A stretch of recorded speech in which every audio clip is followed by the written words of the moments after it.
Hello, my name is Terry.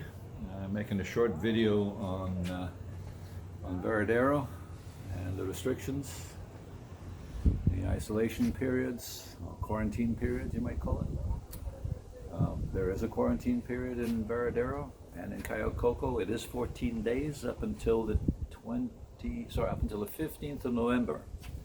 After the 15th of November, then all you need to have is a PCR test done before you arrive. Okay. Basically, it's a decent hotel. It's supposed to be 4 stars. I'd give it probably two or three, maybe. Food is as most Cuban hotels' food. Unfortunately, everything you get here is absolutely stone cold by the time you get it, because you are in your room, as is 300 or 400 other more people, and they are feeding everybody at the same time. So of course you're going to get your food cold, and sometimes stone cold. Sinks that don't drain, toilets that don't flush. You have to put your hand down the back to flush it, and bathtub, which I don't think you'd bathe in. You would shower in for sure, but not bathe. Let's see here, little closet with no hangers, so of course you have to hang it any way you can. But you got to understand that this hotel is more for Cuban people than it is for tourists that are coming here to spend more than 14 days, so to speak. Okay. As you can see, I've got lots of clothing and stuff that I'm taking to different people. Some necessities, some skim milk, a lot of medicines, and a lot of vitamins. These are the things that they can't get their hands on here. One thing you will not like is the food here. Sorry about the mess, but that's how I am. I'm messy. You have to keep your knives and forks because they drop the food off at the door.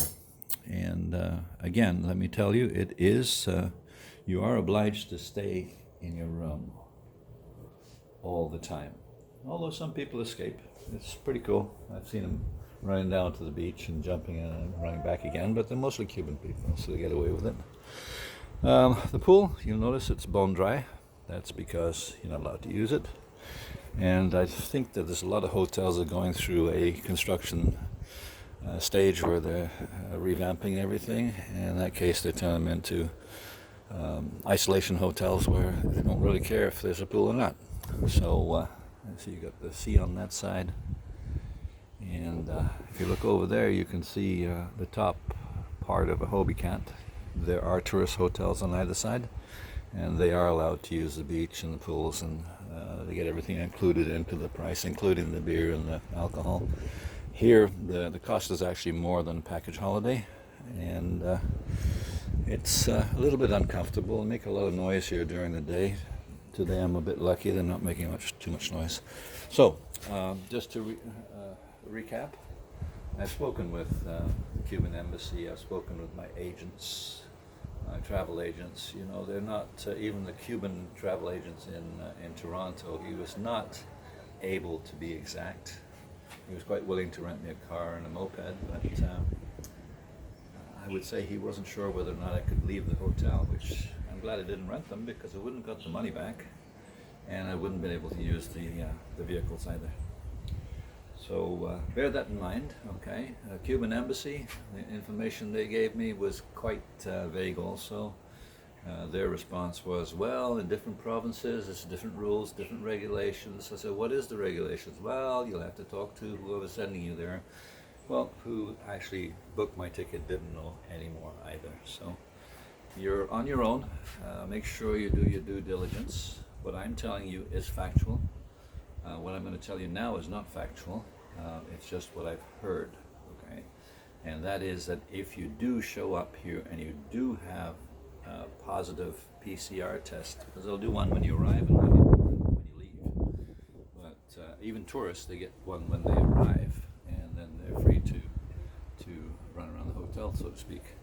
However, if it turns out positive, then you will go to a completely different hotel, and it will cost you money. So bear that in mind. Best to get a PCR before you come on any of them, whether it's a package holiday or to an isolation hotel. Get a PCR first, make sure. And I hope this video has helped you.